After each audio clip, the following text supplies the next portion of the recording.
रमज़ानुल मुबारक में इबादत का मामूल। रमज़ानुल मुबारक में बिला उज़्र शरई रोज़ा ना छोड़ें।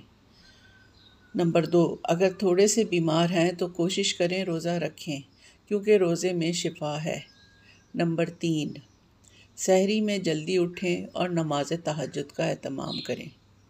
नंबर 4, 5 वक्त की नमाज वक्त पर अदा करने की कोशिश करें।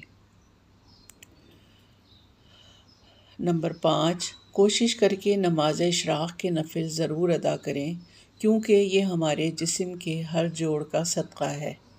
नंबर 6, हर नमाज की मुकम्मल रकअतें अदा करें, सुन्नतें मुअक्कदा और नफिल ना छोड़ें। नंबर 7, रमज़ानुल मुबारक में ला इलाहा इल्लल्लाह की तस्बीहात का एहतमाम रखें।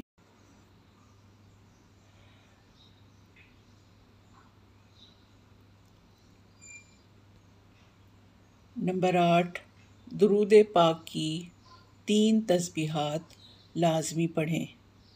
नंबर 9, रमज़ान और रोज़े से मुताल्लिक़ कुतुब का मुताला करें ताकि रोज़े में होने वाली गलतियों से बच सकें।